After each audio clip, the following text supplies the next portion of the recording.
आगे हमारा procedural part क्या बोला। सेक्शन 25 क्या बोलता है, हमारा प्रोसीजर के बारे में बात बोलता है कि यानी प्रोसीजर फॉर रजिस्ट्रेशन, बड़ा ही इजी था, हमने पढ़ रखा था। यानी टाइम लिमिट फॉर रजिस्ट्रेशन के लिए टाइम लिमिट क्या है, जिस दिन सबसे पहले यानी कि every person liable under section 22 और 24 में अगर आप लाइबल हो जाते हो, यानी कि 10 लाख 20 लाख से ऊपर हो जाते हो, या फिर दायरे में 24 के जाल में फंस जाते हो, 24 सेक्शन कंपल्सरी फंस जाते हो, तो आपको एप्लीकेशन देनी पड़ेगी within the 30 days from the date of becoming liable. जब से आप लाइबल हो उसके 30 के अंदर अंदर आपको एप्लीकेशन। अगर आपका केस है सीटीपी यानी कि कैजुअल टैक्सेबल पर्सन और एनआरटीपी रेजिडेंट टैक्सेबल पर्सन, इनका अगर केस है तो उनको 5 दिन पहले यानी बिजनेस शुरू करने के 5 दिन पहले पहले रजिस्ट्रेशन लेना पड़ेगा, एटलीस्ट 5 डेज पहले उनको रजिस्ट्रेशन लेना पड़ेगा। प्रोवाइडेड, एक और चीज बात समझना, उसने बोला कि वैसे ये रूल में अगर कोई भी यूनिट आपकी एसईजेड में है, मैंने क्या बोला, कोई भी यूनिट अगर आपकी एसईजेड में है तो shall have to apply for separate registration, separately करना पड़ेगा। समझ में आ रहा है कि उसको सेपरेटली रजिस्ट्रेशन पड़ेगा। जैसे मान लो कोई एक है स्टेट, कोई एक स्टेट में स्टेट है, आधे पोर्शन पे क्या है एसईजेड है, एसईजेड है, यहाँ पर आपकी एक यूनिट है और यहाँ पर आपकी एक यूनिट है, ये रजिस्टर्ड है, ये रजिस्टर्ड है, तो दूसरे को भी आपको सेपरेटली रजिस्टर करना पड़ेगा। इसकी बात कर रहा हूँ, दूसरे को भी आपको सेपरेटली, क्योंकि एक पढ़िए ना कि यहाँ से अगर एसईजेड से अगर हमने कोई सप्लाई की, दैट इज इक्वल टू क्या है, जीरो रेटेड सप्लाई बन जाती है और आपको बेनिफिट मिल जाता है, सेक्शन 16 ऑफ आईजीएसटी का बेनिफिट मिलता था। बेनिफिट कैसे देंगे सर, इसको आपको रजिस्ट्रेशन लेना ही पड़ेगा सेपरेटली। समझ में आया, पहले ये रूल के अंडर में था, रूल कौन सा था, 8 रूल, रूल 8 के हिसाब से पहले इसको अब इन्होंने इंसर्ट कर दिया, कहाँ पे, सेक्शन में ही इंसर्ट कर दिया, तो वहां से उन्होंने रिमूव कर दिया है। यस, दूसरा क्या एक्सप्लेनेशन बोल रहा है, एक्सप्लेनेशन बोल रहा है कि supply from the territorial water obtains the registration in a nearest coastal state और यूनियन टेरिटरी। यानी क्या बोला, अगर हमारा इंडिया है और यहाँ पे टेरिटोरियल वाटर है, टेरिटोरियल वाटर से सप्लाई किया है कोई, supply of service territorial water में क्या कर रहा है, तो नियरेस्ट जो कोस्टल स्टेट होगा वहां पर उसको रजिस्ट्रेशन करना होगा, वहां पर नियरेस्ट जो कोस्टल स्टेट होगा वहां पर, या फिर टेरिटरी होगा वहां पर करना होगा। समझ में आ रहा है कि यस। सबसेक्शन 2 बोलता है कि सिंगल रजिस्ट्रेशन और separate registration for multiple place of business read with rule 7, यानी कि क्या बोला, कोई भी एक स्टेट में अगर एक से ज्यादा प्लेस ऑफ बिजनेस है, आपके प्लेस ऑफ बिजनेस, तो क्या हम सभी के लिए ले सकते हैं क्या, या सभी सभी के लिए रजिस्ट्रेशन, हाँ अब सभी के लिए रजिस्ट्रेशन, या फिर सभी के लिए आप सिंगल ही ले सकते हो। अगर आप चाहते हो कि सबको अलग अलग रजिस्टर करूं तो अब आप सबके लिए अलग अलग हो। पहले ऐसा होता था कि नहीं, एक स्टेट में सिर्फ एक रजिस्ट्रेशन मिलेगा, अगर उस स्टेट में आपका दूसरा बिजनेस वर्टिकल है, बिजनेस वर्टिकल, तो आपको उसके लिए रजिस्ट्रेशन अलग से मिलेगा, एक स्टेट में करना नहीं। लेकिन अब वो रिस्ट्रिक्शन हटा दी गई, उन्होंने बोला कि आपका कोई सा भी प्लेस ऑफ बिजनेस हो, यानी सेम ब्रांच हो या नहीं हो, अलग अलग ब्रांचेस है, आप रजिस्टर करा सकते हो। समझ में आ रहा है कि यस सर। अच्छा, वॉलंटरी रजिस्ट्रेशन, यहाँ पे कौन सी बात बोली गई, वॉलंटरी रजिस्ट्रेशन, यानी कि पर्सन नॉट लाइबल और रजिस्ट्रेशन अंडर सेक्शन 22 और 24 में रजिस्ट्रेशन के लिए लाइबल नहीं है तो वॉलंटरी रजिस्ट्रेशन ले सकते हैं, यानी महान व्यक्ति। ठीक है, अब 25(4) में डिस्टिंक्ट पर्सन के बारे में बात की थी, एक से ज्यादा रजिस्ट्रेशन एक स्टेट में, या फिर एक से ज्यादा स्टेट में, एक से ज्यादा रजिस्ट्रेशन है किसी स्टेट में या फिर स्टेट में। ठीक है, तो हर एक स्टेट वाइज को क्या बोलेंगे, वो डिस्टिंक्ट पर्सन है। तो एक रजिस्टर्ड पर्सन दूसरे रजिस्टर्ड पर्सन को अगर कुछ स्टॉक ट्रांसफर करेगा तो उसको क्या बोला जाएगा, बोलो बोलो क्या बोला जाएगा, उसको बोला जाएगा कि सप्लाई मान लिया जाएगा शेड्यूल 1 के हिसाब से, विदाउट कंसिडरेशन क्या मान लिया जाएगा। समझ में आया क्या, यस सर, डिस्टिंक्ट पर्सन मान लिया जाएगा। अच्छा, यहाँ पर इसने क्या बोला, डिस्टिंक्ट पर्सन और एस्टेब्लिशमेंट वाइज, एस्टेब्लिशमेंट वाइज मतलब इसने बोला कि एक स्टेट में मान लो दिल्ली में मेरा रजिस्ट्रेशन एक प्लेस जो है वो और दूसरा जो है पंजाब में मेरा एक ब्रांच है, एक ब्रांच मेरी पंजाब में, ये रजिस्टर्ड नहीं है, ये रजिस्टर्ड नहीं है। तो इसने बोला कि अगर आपका एक रजिस्टर्ड प्लेस है और आउटसाइड दी स्टेट आपका कोई भी ब्रांच है तो उसको क्या बोलेंगे, उसको भी डिस्टिंक्ट पर्सन मान लिया जाएगा, इसको भी जाएगा, अगर स्टॉक ट्रांसफर करते भी सप्लाई मानेगा एज पर सेक्शन 7, याद है ना, इसको बोलेंगे डिस्टिंक्ट पर्सन। ठीक है, और रजिस्टर्ड वाइज को, रजिस्ट्रेशन वाला जो प्रोसीजर था उसका क्या मतलब है, फोर्थ में मतलब था कि अगर मेरा दिल्ली में एक ब्रांच है और वो रजिस्टर्ड है, और एक पंजाब में ब्रांच है, पंजाब में रजिस्टर्ड है, तो ये दोनों आपस में पर्सन हो जाए। पेन, अच्छा पेन की जरूरत होगी, अगर हमें क्या रजिस्ट्रेशन लेना है तो क्या जरूरत होगी sir, PAN number, account number. For NRTP prescribed document are required for registration, यानी प्रेस्क्राइब डॉक्यूमेंट का, एनआरटीपी तो बाहर का रहने वाला बंदा है, वो आके सर्विसेज दे रहा है, उसके पास पैन नंबर तो है। तेरे पास अगर कोई टेन नंबर होगा, तेरे अपने मतलब तेरे अपने कंट्री में अगर कोई तेरी आइडेंटिफिकेशन का पैन नंबर वहां का होगा, तो वो तू दे सकता है मेमको। समझ में आ रहा है क्या? उसके बेसिस पे दे देंगे। Suo motu registration by the proper officer. ओहो, प्रॉपर ऑफिसर ने सुओमोटो रजिस्ट्रेशन कर दिया, यानी कि आप दागी पर्सन हो, यानी कि आप रजिस्टर्ड आपने कोई सप्लाई की और जैसे प्रॉपर ऑफिसर को पता चला कि आप जो हो वो रजिस्ट्रेशन के लिए लायबल हो। क्या बोला? प्रॉपर ऑफिसर को पता चला आप रजिस्ट्रेशन के लिए लायबल हो और आपने रजिस्ट्रेशन अब तक किया नहीं है। जैसे कि मान लो आपने कंपलसरी रजिस्ट्रेशन कब हो जाएगा? जब आपने सप्लाई तो किया लेकिन लिमिट के अंदर हो, लेकिन आपने इंटरस्टेट सप्लाई कर दी और फिर भी आपने कंपलसरी रजिस्ट्रेशन नहीं लिया। तो प्रॉपर ऑफिसर को जिस दिन पता चला कि आपने कंपलसरी अपने इंटरस्टेट सप्लाई भी की है, तो प्रॉपर ऑफिसर आपकी गर्दन मोड़ के आपको टेम्परेरी रजिस्टर कर देगा। बताया था ना, टेम्परेरी वो रजिस्ट्रेशन कर देगा और वो कहेगा कि अपना टैक्स पे करो। ठीक है, टैक्स पेनल्टी वगैरह जो भी कुछ है वो पे करो। समझ में आ रहा है क्या? अब आपके पास दो ऑप्शन है। क्या बोला? दो ऑप्शन। सबसे पहला ऑप्शन वो बोलता है कि या तो आप एक्सेप्ट कर लो, या तो आप एक्सेप्ट करोगे कि जो तू बोल रहा है हाँ सही है, तो एक्सेप्ट अगर कर लोगे तो आपको रजिस्ट्रेशन, परमानेंट रजिस्ट्रेशन अप्लाई कर देना है with in 90 days from the grant of temporary registration. जिस दिन आपको टेम्परेरी रजिस्ट्रेशन मिला उसके 90 दिनों के अंदर के लिए फाइल कर देना है, फाइल कर देना है। लेकिन अगर आपको लगता है कि आप जो बोल रहे ऑफिसर जो बोल रहा है वो सही नहीं है और आप चले गए अपील ट्रिब्यूनल के पास चले गए, तो जिस दिन अपील ट्रिब्यूनल का फैसला डिपार्टमेंट के फेवर में आया, इनके 30 दिन के अंदर अंदर, उस दिन के यानी ऑर्डर ऑफ अपीलेट ट्रिब्यूनल के अंदर अंदर आपको रजिस्ट्रेशन के लिए अप्लाई करना पड़ेगा। समझ में आ रहा है? यस। ये ऐसा कब पता चलेगा? In pursuant to any section search और एनी थिंग्स के तौर पे प्रॉपर ऑफिसर को पता लगता है। ठीक है। नौवे में उसने क्या बोला? नौवे में उसने बोला sequence of unique identification number, UIN दिया जाएगा। जैसे कि हो गए कौन? Embassies of foreign country, UIN दिया जाता है।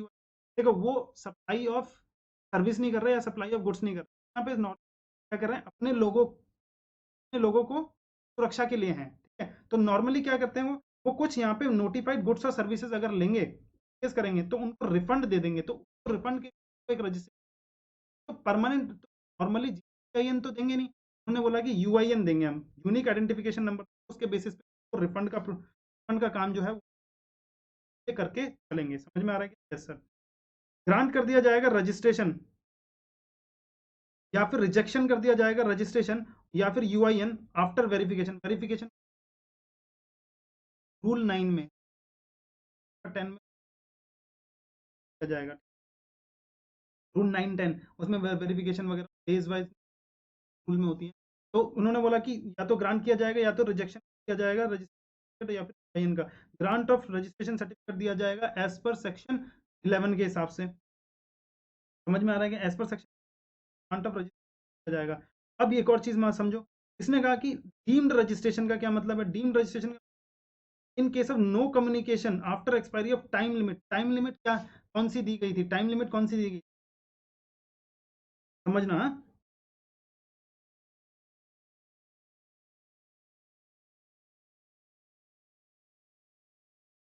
टाइम लिमिट दिया गया है। पहले तो आपको एप्लीकेशन देनी पड़ेगी। मान लो आप लाइबल हो, आपने क्या जमा किया? एप्लीकेशन। एप्लीकेशन जमा किस में करोगे? जीएसटी RE 01 में आप एप्लीकेशन जमा करोगे। आपने एप्लीकेशन जमा किया, सबमिट किया फॉर रजिस्ट्रेशन। अब आपको एक ऑटोमेटिक जनरेट होके आ जाएगा एक्नॉलेजमेंट कि आपने रजिस्ट्रेशन के लिए अप्लाई किया हुआ है। वो किस में आएगा सर? GST REG 02 में वो एक्नॉलेजमेंट आएगा आपके पास। ठीक है, शैल बी जनरेटेड और आपको मिल जाएगा। ठीक है, अब विद इन द 3 डेज इसका टाइम पीरियड होगा, उसमें प्रॉपर ऑफिसर क्या करेगा? प्रॉपर ऑफिसर या तो उसको एक्सेप्ट कर लेगा, आपने सब चीज सही भरी है, एक्सेप्ट कर लेगा और ग्रांट कर देगा आपको रजिस्ट्रेशन।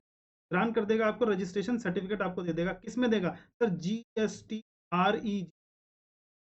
REG 06 में आपको ग्रांट कर देगा रजिस्ट्रेशन सर्टिफिकेट। या फिर उसमें उसने आपके फॉर्म में डेफिशिएंसी मिली। क्या बोला? उसके आपके फॉर्म में डेफिशिएंसी मिली। अगर कुछ डेफिशिएंसी मिली तो वो आपको 3 दिन के अंदर अंदर कम्युनिकेट कर देगा कि डेफिशिएंसी है, आप उसको क्या करो, वो आपको क्या करेगा, शो कॉज नोटिस देगा, रिजेक्शन से पहले शो कॉज नोटिस देगा, और शो कॉज नोटिस का रिप्लाई करने के बोलेगा। अब फिर आपको 7 डेज के अंदर अंदर 7 डेज के अंदर अंदर रिप्लाई करना पड़ेगा, और आपने रिप्लाई किया 7 डेज ऑफ, जैसे रिप्लाई किया और रिप्लाई उसको सबमिट कर दिया, उस रिप्लाई सबमिट होने के 7 दिन के अंदर अंदर, क्या बोला, रिप्लाई सबमिट होने के 7 दिन, आपको भी 7 दिन मिले, उनको भी 7 दिन, 7 दिन के अंदर अंदर डिपार्टमेंट को आपको या तो एक्सेप्ट करना होगा या तो रिजेक्ट करना होगा आपकी एप्लीकेशन। अगर एक्सेप्ट कर लिया तो GST RE 06 में आपको रजिस्ट्रेशन दे देगा। ठीक है, अगर रिजेक्ट कर दिया तो रिजेक्ट करने का मतलब क्या, किस में रिजेक्ट करेगा, GST RE 05 में रिजेक्ट कर देगा। वो समझ में आ रहा है, आपका फॉर्म रिजेक्ट कर देगा GST RE 05 में। अच्छा, कुछ शोकॉज नोटिस जो है वो किस में देगा, GRE डेफिशिएंसी कम्युनिकेट करेगा 03 में। और अगर रिप्लाई देना होगा तो रिप्लाई किस में देगा वो, रिप्लाई आप हम अगर रिप्लाई देना चाहें तो रिप्लाई देंगे GST RE 04 में रिप्लाई देंगे।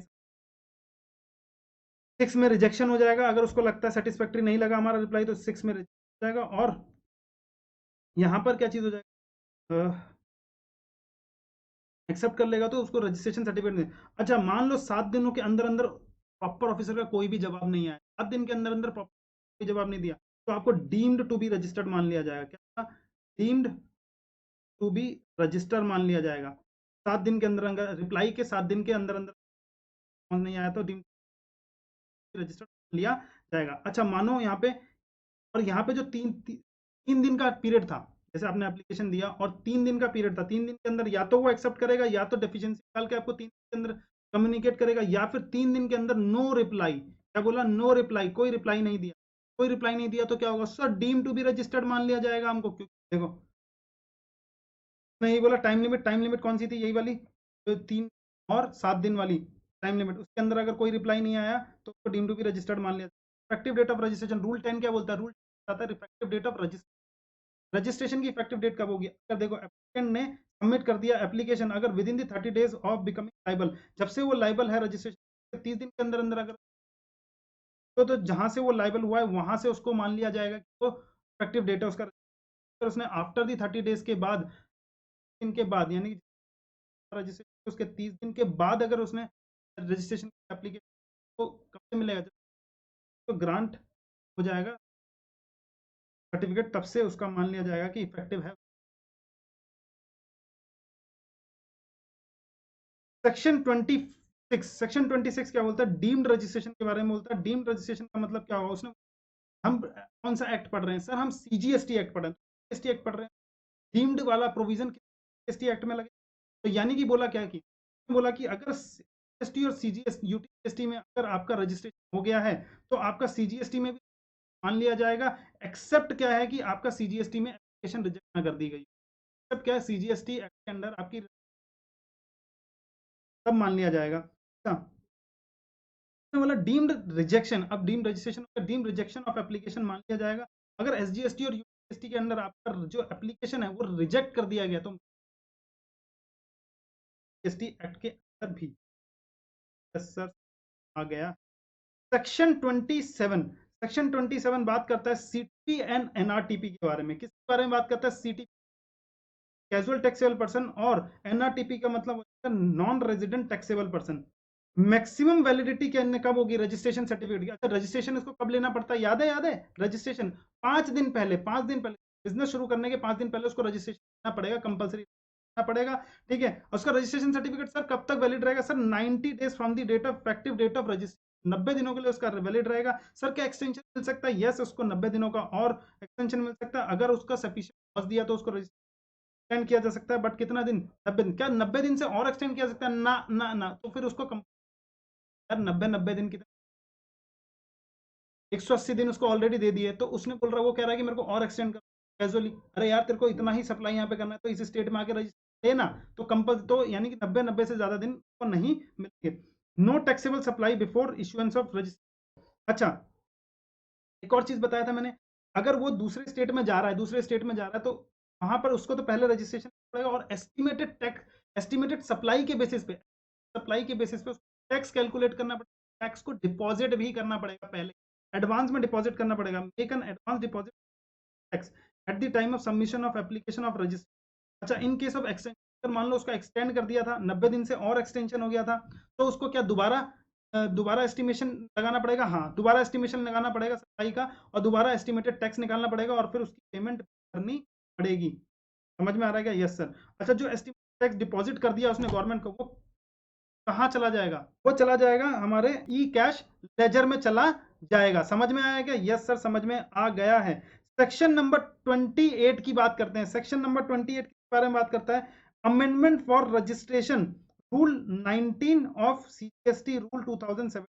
अमेंडमेंट की बात करते हैं, यानी कि हमने रजिस्ट्रेशन के लिए अप्लाई किया और हमारा रजिस्ट्रेशन हो गया, और हमारा अगर रजिस्ट्रेशन हो जाता है, अब हमारा कुछ किसी पर्टिकुलर्स में जो हमने पर्टिकुलर्स दिए थे उनको रजिस्ट्रेशन क्या क्या देना पड़ता है भाई? में registered mobile number, place of business के बारे में बताना पड़ता है, कितने डायरेक्टर्स है, कितने पार्टनर्स थे, इन सब चीज़ों के बारे में बताना पड़ता है, कौन सा बिजनेस कर रहे हैं इन सब के बारे में बताना पड़ता है, और सप्लाई क्या थी, इन सब इनमें से अगर कोई जो पर्टिकुलर है वो चेंज हो जाते हैं, तो हमें अपडेट करना पड़ेगा हमारे कॉमन पोर्टल पर। यानी कि क्या बोलना पड़ेगा? एप्लीकेशन देना पड़ेगा 15 दिन के अंदर फ्रॉम चेंज। उस चेंज के होने के 15 दिन के अंदर अंदर हमें एप्लीकेशन देनी पड़ेगी। कहां पर? कॉमन पोर्टल पर। क्या बोला? हमें कॉमन पोर्टल पर एप्लीकेशन देनी है।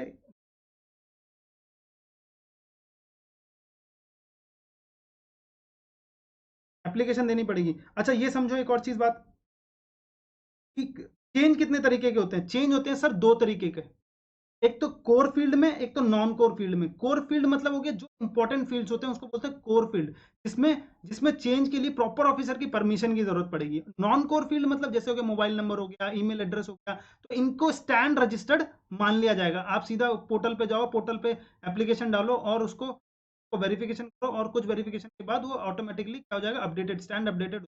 लेकिन कोर फील्ड में अगर रजिस्ट्रेशन, कोर फील्ड में अगर चेंजेस या परमिशन प्रॉपर ऑफिसर की, ये लिखा हुआ है देखो, इन case of the amendment in the core fields of information, proper officer की अप्रूवल या फिर रिजेक्ट चाहिए तुम्हें। प्रॉपर ऑफिसर इसको एक्सेप्ट कर सकता है, रिजेक्ट कर सकता है। इफेक्टिव डेट ऑफ अमेंडमेंट कब से माना जाएगा? Date of occurrence of event. मान लो कि अमेंडमेंट हो गया आपके में, तो वो इफेक्टिव डेट कब से माना जाएगा? जब से वो इवेंट अकर हुआ था, तब से मान लिया जाएगा। फिर चेंज है नॉन कोर फील्ड में, तो उसको स्टैंड अमेंडेड मान लिया जाएगा। Where change in constitution of business, business का एबीसी रिटायर हो गया पार्टनर, एबीसी पार्टनर रिटायर हो गए और डीईएफ आ गए, तो वो क्या कॉन्स्टिट्यूशन बिजनेस में चेंज हो गया। जब या फिर कंपनी जो है वो पार्टनरशिप फर्म बन गई, या फिर पार्टनरशिप फर्म जो है वो कंपनी बन गई, बिजनेस में चेंज हो गया। ठीक है, तो उसको क्या करना पड़ेगा? तो उसको फिर फ्रेश रजिस्ट्रेशन अप्लाई करना पड़ेगा, और अपना जो प्रेजेंट वाला रजिस्ट्रेशन करना पड़ेगा 9 के हिसाब से। समझ में आया क्या? यस सर, समझ गया है। इसमें सेम चीज वही थी, एप्लीकेशन जमा करने के 15 दिन के अंदर, 50 डेज में आपको क्या,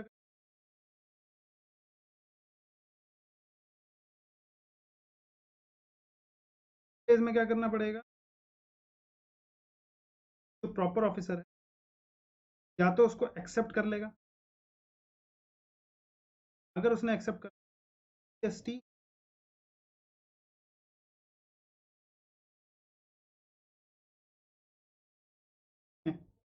वो अमेंडमेंट कर देगा। अगर 15 दिन के अंदर अंदर नो रिप्लाई आ गया, अगर कोई रिप्लाई नहीं आया, नो रिप्लाई, बोलो बोलो क्या होगा? डीम्ड टू बी अमेंडेड मान लिया जाएगा, अमेंडेड मान लिया जाएगा। ठीक है, अगर मान लो उसने क्या किया, डेफिशिएंसी निकाली, और डेफिशिएंसी निकालने के बाद शो कॉज नोटिस, उसने शो कॉज नोटिस जाएगा, बताओ, बोलो बोलो, show R E G S T R E G 3 में जाएगा, और फिर आपको 7 डेज के अंदर अंदर रिप्लाई देना पड़ेगा एस टी आर ई जी 4 में, और फिर या तो एक्सेप्ट होगा, या फिर रिजेक्ट होगा, या फिर नो रिप्लाई आएगा। अच्छा, एक्सेप्ट कर लिया तो फिर जीएसटी आर ई 15 में अमेंडमेंट कर दिया जाएगा। रिजेक्ट कर दिया उसको, सेटिस्फैक्ट्री आपका रिप्लाई, उसने रिजेक्ट कर दिया, जीएसटी आर ई 05 में रिजेक्शन कर देगा। और अगर उसका कोई भी रिप्लाई नहीं आया, अगर उसका कोई भी रिप्लाई नहीं, क्या होगा सर? टू बी अमेंडेड मान लिया जाएगा। किया जाएगा। समझ में आ गया क्या? यस सर, हमें अब समझ में है, आगे बढ़िए। चलिए नंबर 29, 29 किसके बारे में बोलता है? कैंसिलेशन और सस्पेंशन ऑफ रजिस्ट्रेशन। क्या बोला? कैंसिलेशन और सस्पेंशन ऑफ रजिस्ट्रेशन। कैंसिलेशन मतलब है, कैंसिलेशन यानी कि आपका रजिस्ट्रेशन कैंसिल कर देना। ठीक है, आपका रजिस्ट्रेशन कैंसिल कर देना, उसका मतलब है कि आपका रजिस्ट्रेशन कैंसिल कर देना। चलो यहां वाले उसका सब सबसेक्शन जो होता है, पहला सबसेक्शन क्या बोलता है? Proper officer can cancel the registration motion. खुद के मोशन पे वो प्रॉपर ऑफिसर यहां पर रजिस्ट्रेशन कैंसिल कर सकता है, या फिर आपने उसको एप्लीकेशन दिया, रजिस्टर्ड पर्सन ने उसको एप्लीकेशन दिया, या फिर legal here in case of the death of the proprietor. Proprietor का बिजनेस चल रहा था, वो मर गया और उस सक्सेशन हो गया किसके पास? सक्सेशन में कौन काम कर रहा है? लीगल हेयर के पास चला गया। तो कैंसिलेशन कौन भर सकता है? वैसे तो कैंसिलेशन उस बंदे को भरना होगा जिसका था रजिस्ट्रेशन, और वो मर गया तो वो तो थोड़ी भर पाएगा। उसके बिहाफ पर लीगल लीगल हेयर भरेगा, यानी कि उसके बिहाफ पर लीगल हेयर भरेगा। समझ में आ रहा है कि उसके बिहाफ पर लीगल हेयर भरेगा, या फिर यहाँ पे यानी कि पावर किस किस ऑफिसर के पास भी है, या तो आप एप्लीकेशन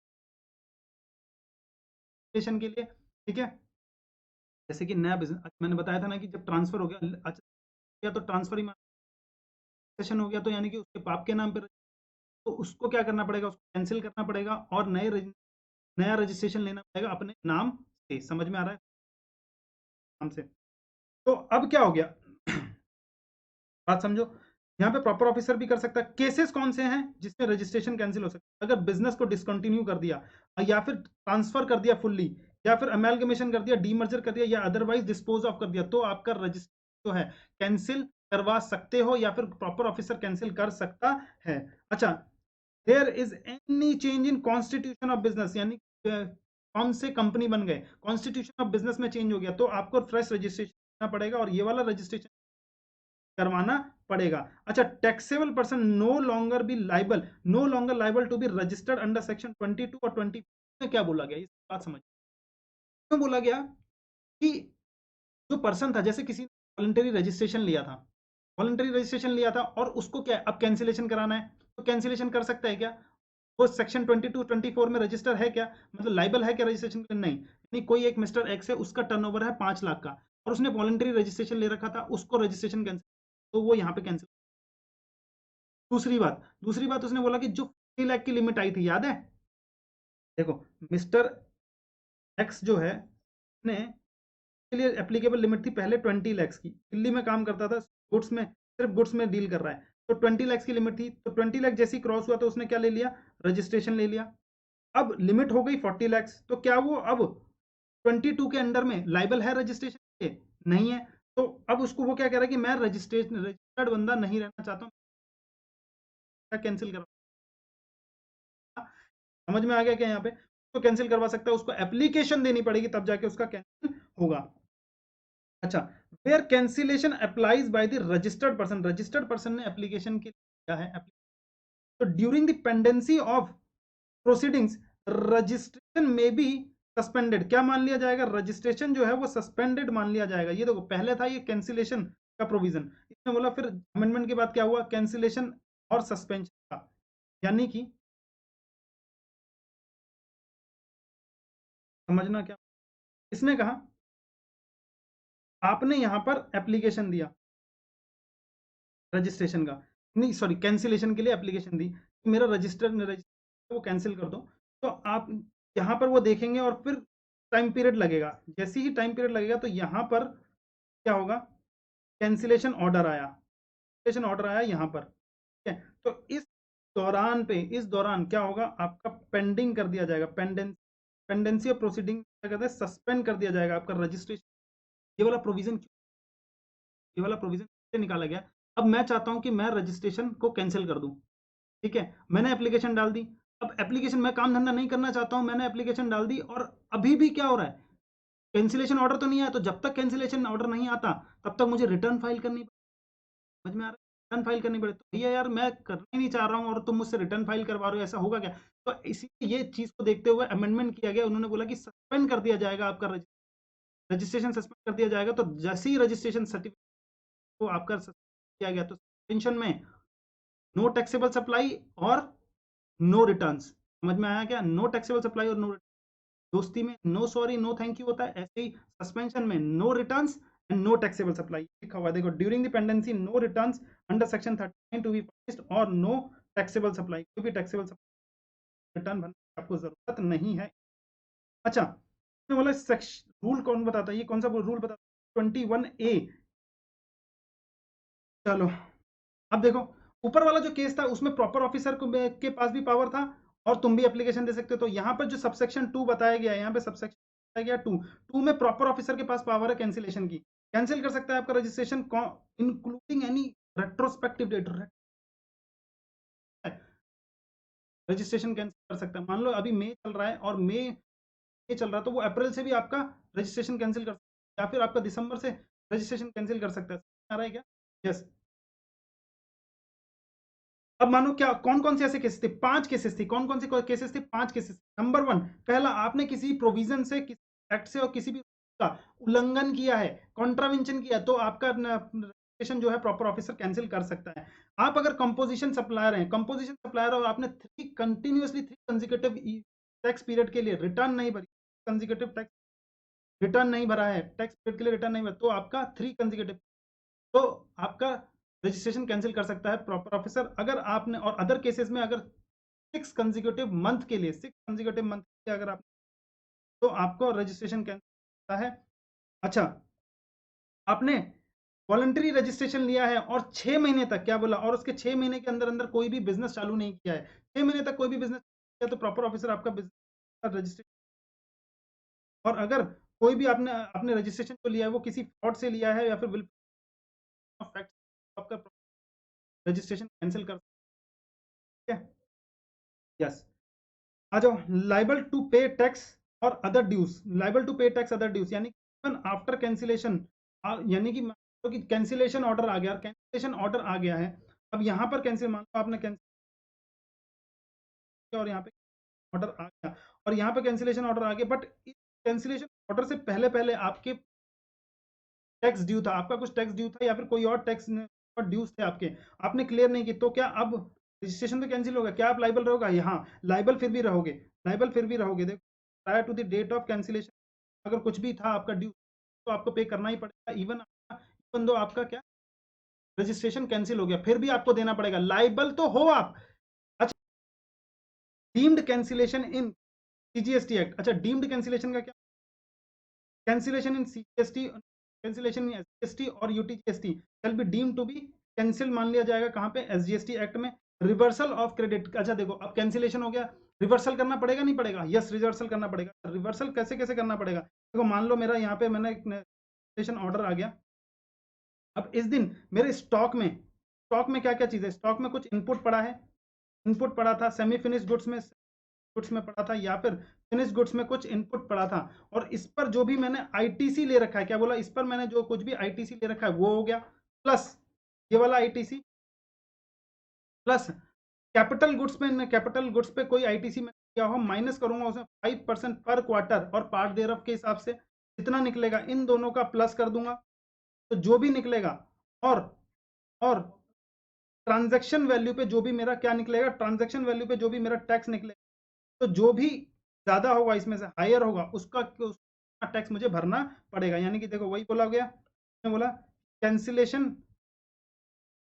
के वक्त आईटीसी, यानी कि रजिस्टर्ड पर्सन शैल पे आईटीसी टेकन ऑन स्टॉक पे इनपुट सेमी फिनिश गुड्स और फिनिश गुड्स, ठीक है, और या फिर कैपिटल गुड्स जो लिया है, कैपिटल गुड्स पे 5% रिड्यूस करना पड़ेगा पर क्वार्टर के हिसाब से, या फिर और tax on transaction value whichever is higher होगा, जो में दोनों में हायर होगा उसके पड़ेगी। समझ? सेक्शन 30 किसके बारे में बात है? रिवोकेशन ऑफ कैंसिलेशन, यानी कि रिवोकेशन ऑफ कैंसिलेशन, आरओसी, यानी रिवोकेशन का मतलब क्या हुआ सर? रिवोकेशन ऑफ कैंसिलेशन का क्या मतलब हुआ? एक बात बताओ, मैं देखो, आपका रजिस्ट्रेशन कैंसिल हुआ, और कैंसिल किसने? आपने खुद ने कराया, और दूसरा हो सकता है प्रॉपर ऑफिसर ने। आपने अगर खुद ने कराया है कैंसिल, तो आप रिवोकेशन नहीं करवा सकते। रिवोकेशन का मतलब होता है आपने हाथ जोड़ लिए, उन्होंने कैंसिल कर दिया, डिपार्टमेंट ने आपका रजिस्ट्रेशन कर दिया, और अब आप हाथ जोड़ते हो फिर रहे हो कि यार आप कुछ तो मेरे को मौका दो, एक कुछ मौका दो यार प्लीज, मेरी जेन्युइन ऐसी वजह से कुछ डिले हो गया है, आप प्लीज मुझे माफ कर दो, और जो आपने रजिस्ट्री कैंसिलेशन ऑर्डर निकाला है उसको रिवोक कर दो, या कैंसिलेशन है उसको रिवोक कर दो और मेरा दोबारा रजिस्ट्रेशन करवा दो। समझ में आ रहा है क्या? यस। तो इस चीज के लिए उसको बोलते हैं revocation of cancellation order, revocation of cancellation order of registration, revoke कर देना। ठीक है? अब समझो, क्या आपने रजिस्ट्रेशन कैंसिल करवाया था और आप रिवोकेशन के लिए अप्लाई कर सकते हो क्या? नहीं कर सकते। पागल हो क्या? खुद ने तो पहले registration application cancellation order application दिया था, कैंसिलेशन एप्लीकेशन खुद ने, और खुद ही रिवोकेशन के बाद में कह रहे हो नहीं।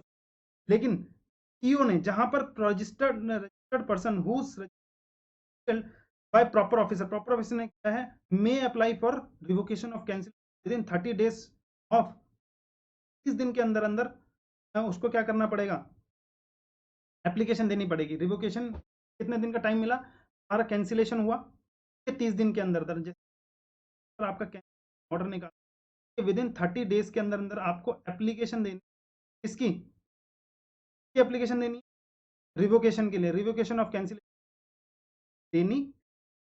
आगे क्या बोला, प्रॉपर ऑफिसर कैन एक्सेप्ट कर सकता है या फिर रिजेक्ट कर सकता है आपका एप्लीकेशन। प्रॉपर ऑफिसर क्या कर सकता है, या तो वो एक्सेप्ट करेगा या तो वो रिजेक्ट कर सकता है एप्लीकेशन, लेकिन रिजेक्शन से पहले उसको अपॉर्चुनिटी ऑफ बीइंग हर्ड आपको देना पड़ेगा।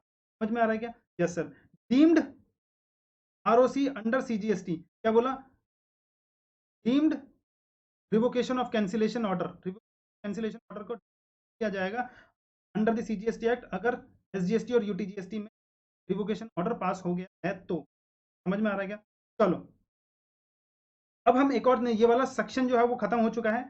हम रूल पढ़ेंगे, ये बड़ा ही इंपॉर्टेंट रूल है, याद रखने वाला है, क्या इंपॉर्टेंट रूल है, ध्यान से सुनना। Important rule number 23, rule number 23 बोलता है कि आपको एप्लीकेशन तो देनी पड़ेगी विद इन 30 डेज, 30 के अंदर अंदर आपको एप्लीकेशन देनी पड़ेगी। लेकिन लेकिन लेकिन एक बात याद रखना, अगर आपने आपका जो रजिस्ट्रेशन कैंसिल हुआ था, आपका जो रजिस्ट्रेशन कैंसिल हुआ था वो नॉन फाइलिंग ऑफ रिटर्न्स की वजह से हुआ था, आपने रिटर्न फाइल नहीं की और उसकी वजह से सुना है ना, आपको पता है कि रिटर्न फाइल करना है हर हर टैक्स पीरियड में, तो आपने ये क्यों किया?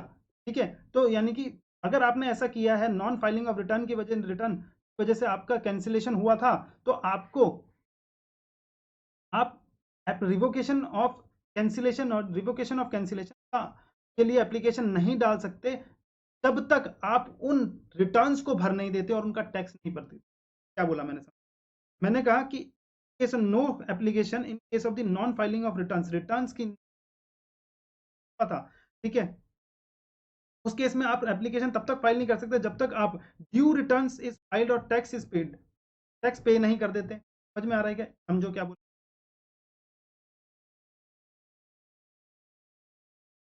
देखो, अप्रैल, मई, मई, अगस्त, सितंबर, अक्टूबर, नवंबर, दिसंबर, जनवरी, फेब, और ये होगा मार्च। ठीक है, समझ में आ रहा है? अब देखो, अप्रैल की हमने क्या किया, अप्रैल का रिटर्न नहीं भरा, मई का रिटर्न नहीं भरा, जून सितंबर तक का रिटर्न नहीं भरा, 1 2 3 4 5 6 सितंबर तक की रिटर्न हमने नहीं भरी, तो यानी कि क्या मतलब हो गया, प्रॉपर ऑफिसर के पास पावर आ गई हमारा रजिस्ट्रेशन कैंसिल करने को। यस, तो यहाँ पर 5 नवंबर को क्या बोला, उस डिपार्टमेंट ने यानी प्रॉपर ऑफिसर ने कैंसिल कर, ठीक है, हमारा रजिस्ट्रेशन कैंसिल कर दिया। तो अब समझो, उसने बोला कि हमें रिवोकेशन ऑफ एप्लीकेशन देनी पड़ेगी विद इन दी 30 डेज के अंदर, 30 दिन के कैंसिलेशन के अंदर। लेकिन लेकिन लेकिन हमें अगर हमारा नॉन फाइलिंग की वजह से क्या हुआ है, रजिस्ट्रेशन कैंसिल हुआ है, रजिस्ट्रेशन कैंसिल हुआ, तो हमें क्या करना पड़ेगा, पहले जो ड्यू रिटर्न्स थी तो उनको पहले फाइल करना पड़ेगा उसका टैक्स। तो ड्यू रिटर्न्स कौन कौन सी होगी, देखो, अप्रैल का 20 मई में होगा ड्यू, तो ये तो ड्यू हो चुका है, तो इस अप्रैल की रिटर्न भरनी पड़ेगी पहले, फिर उसके बाद मई की रिटर्न भरनी पड़ेगी, फिर उसके बाद जून की रिटर्न भी भरनी पड़ेगी, वो भी ड्यू हो चुकी है, जुलाई की रिटर्न भी ड्यू हो चुकी है 20 को, तो वो भी जुलाई की भी रिटर्न भरनी पड़ेगी, अगस्त की भी रिटर्न भरनी पड़ेगी, वो सितंबर में ड्यू हो गया है, फिर सितंबर वाला अक्टूबर 20 अक्टूबर तक ड्यू हो गया, तो सितंबर का भी रिटर्न भरना पड़ेगा। अक्टूबर का 20 कब होगा, 20 नवंबर में होगा, तो क्या ये ड्यू हुआ है? नहीं, उससे पहले ही हमारा कैंसिलेशन हो गया, तो वो तो ड्यू नहीं हुआ, तो अक्टूबर का नहीं। कितना, कौन कौन सा हमें भरना पड़ेगा, अप्रैल मई जून जुलाई अगस्त सितंबर, इन इन 6 मंथ्स का हमें रिटर्न भरनी पड़ेगी और फिर उसका टैक्स डिपॉजिट करना पड़ेगा, तब जाके हम एप्लीकेशन जमा कर सकते हैं। समझ में आया क्या इसका मतलब? यस सर, समझ में आ गया है। अगला पढ़ो, उसने क्या बोला? उसने बोला इन case of the prospective cancellation, अगर आपका प्रोस्पेक्टिव कैंसिलेशन हो रहा है, मान लो यहां से यहीं से आपका कैंसिलेशन आगे की तरफ प्रोस्पेक्टिव कैंसिलेशन हो गया है, ठीक है, तो क्या करना है? तो filing of due returns with in the 30 days of order of revocation of, मान लो कि रिवोकेशन ऑफ कैंसिलेशन जब से आया उसके 30 दिन के अंदर अंदर आपको सारी की सारी ड्यू रिटर्न्स भरनी है from the date of order of cancellation of registration till the date of order of revocation. देखो हमारे इसी केस में क्या हुआ, इसी वाले केस में हमारा यहाँ पे कैंसिलेशन ऑर्डर था, ठीक है, कैंसिल, अब रिवोकेशन का हमने एप्लीकेशन डाल दिया 30 दिन के अंदर, 30 डेज के अंदर रिवोकेशन के लिए एप्लीकेशन डाला, और जाके जनवरी क्या हुआ, जनवरी 5 को, 5 जनवरी को, सॉरी 5 जनवरी को जाकर हमारा क्या रिवोकेशन ऑफ कैंसिलेशन का ऑर्डर निकला, रिवोकेशन ऑफ ऑर्डर निकला। अब बात समझना आप, रिवोकेशन ऑफ कैंसिलेशन का यानी कि नवंबर में डेट पे तो हमारा कैंसिलेशन था, डेट पे यानी कि जनवरी 5 तारीख को क्या हुआ, रिवोकेशन ऑफ कैंसिलेशन। समझ में आ रहा है? यस,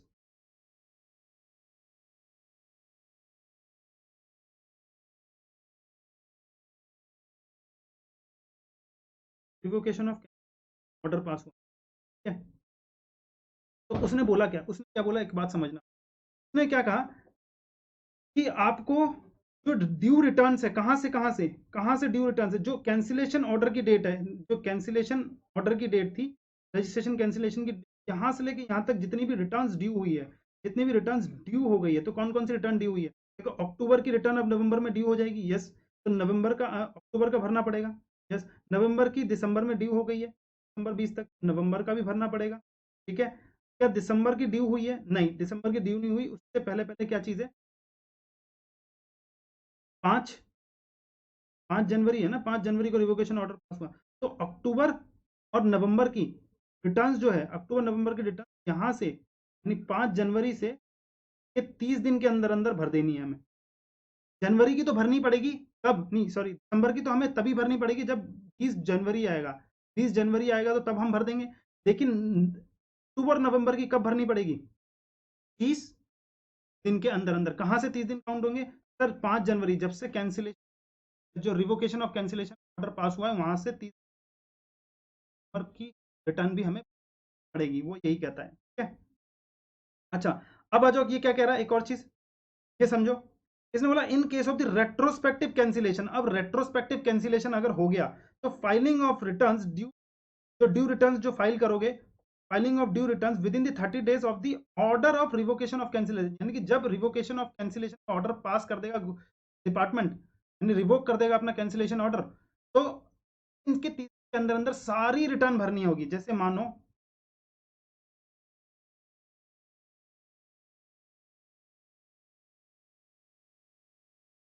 क्या बोल रहा हूँ, वही है, अप्रैल, मई,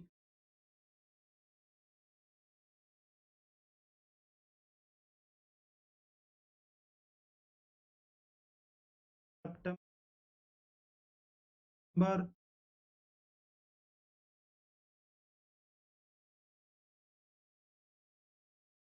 अब यहाँ पे 1 2 5 6